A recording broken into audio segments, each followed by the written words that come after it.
I do have a prepared statement that I'd like to read. And I didn't get a chance to present these things to the jury, so I am going to present them here right now.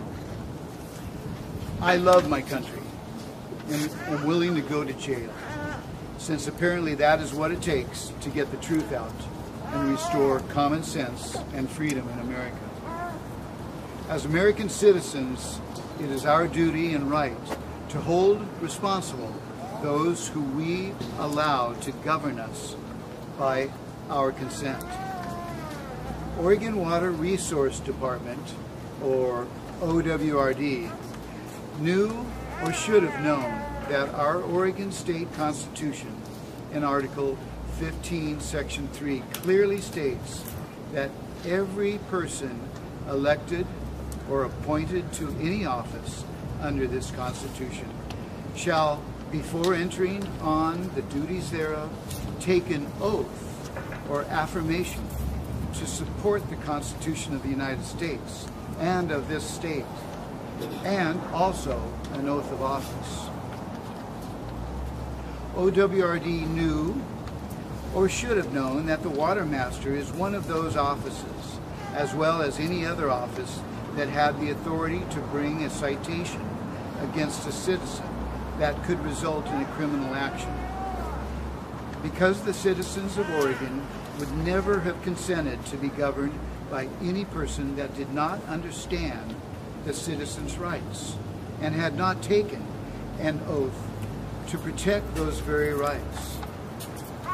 But the Water Master, his assistant, and others did not have their oaths made or maintained in this case. They knew or should have known that this failure meant all of the actions taken against me were fraudulent and that they were impersonating officers and had no authority. OWRD knew or should have known that the wet season, winter runoff water, was never under the rule of appropriation. Historically, this was well understood, as well as it being defined by legal treatises and common law definitions.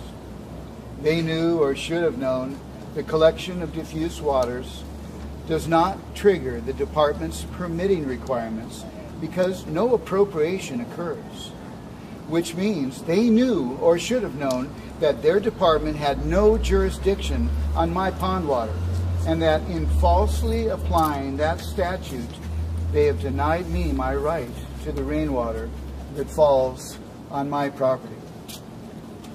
OWRD knew or should have known that they were breaking the law when they granted 53 other landowners in the Big Butte watershed permits, exemptions, or waivers that were in violation, disregard, and conflict with the exclusive water rights that had already been granted to the city of Medford, which were to be used exclusively for municipal purposes under the 1925 Act.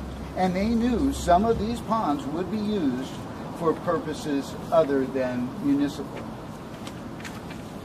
OWRD knew or should have known that 36 of those pond permits were issued to landowners that stored rainwater, which was water that was the landowner's property right and not under the law of appropriation.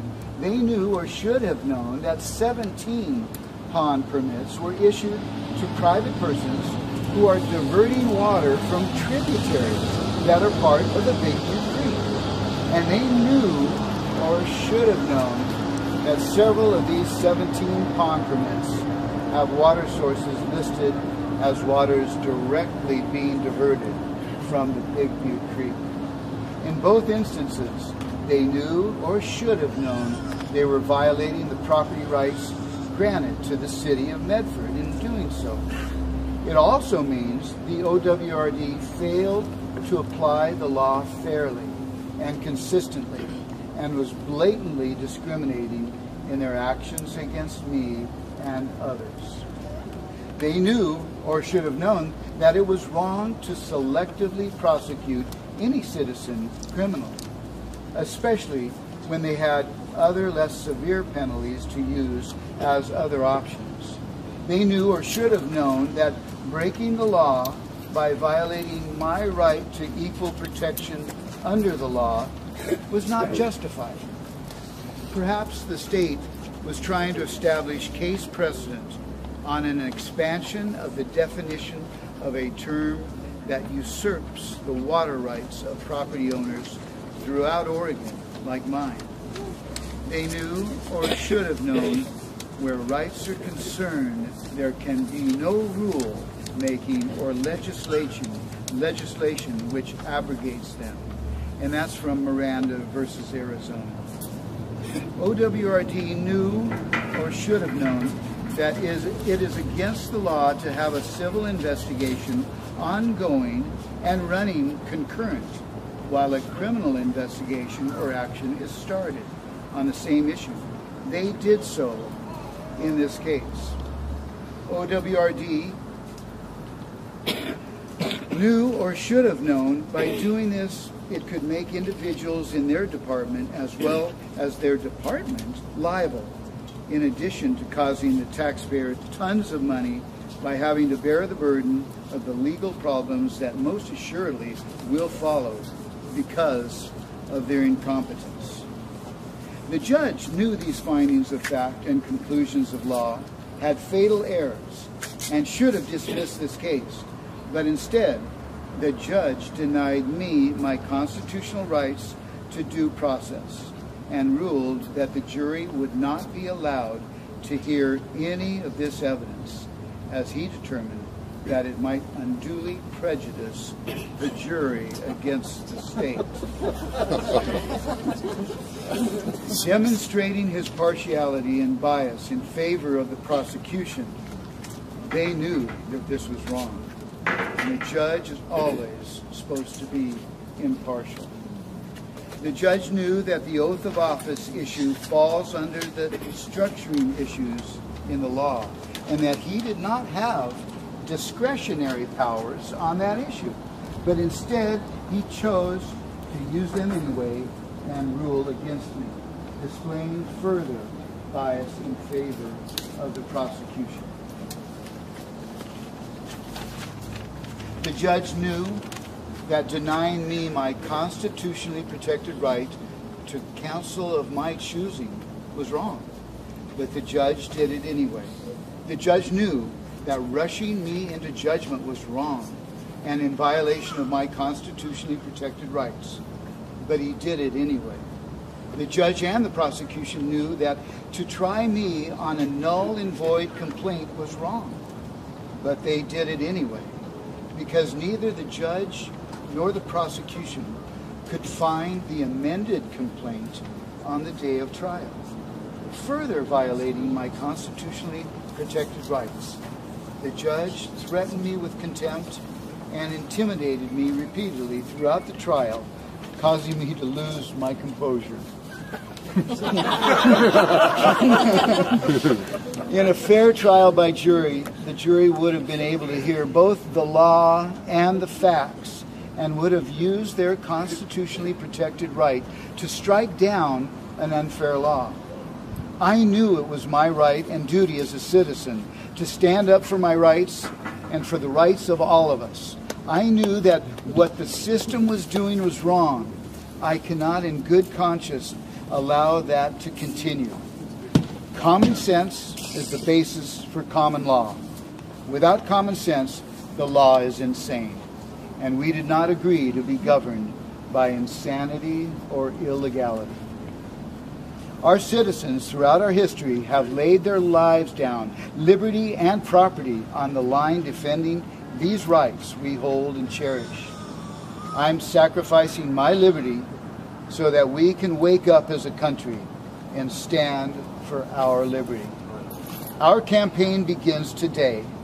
We invite every citizen that believes we can make this country better to join us and support this cause as we move through the court system up to the United States Supreme Court if necessary.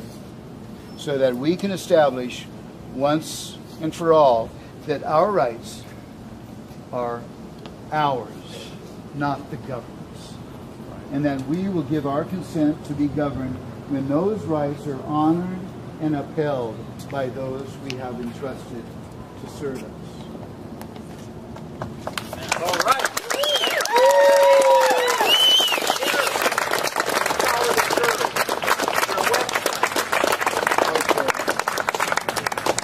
Any questions on this?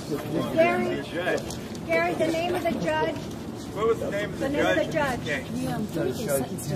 Timothy Gerke? Gerking.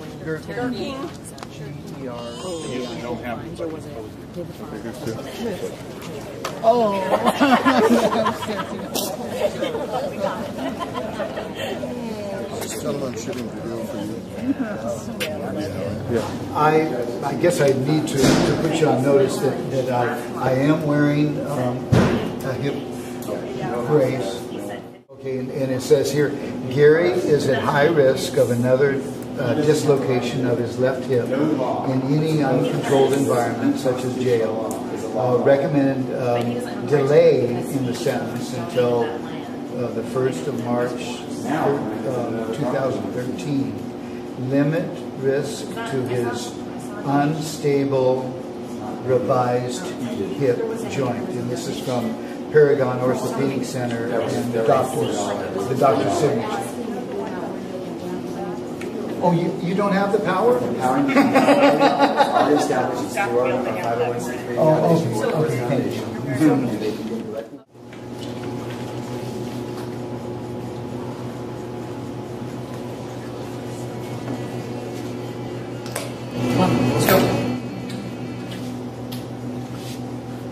See you in 30 days.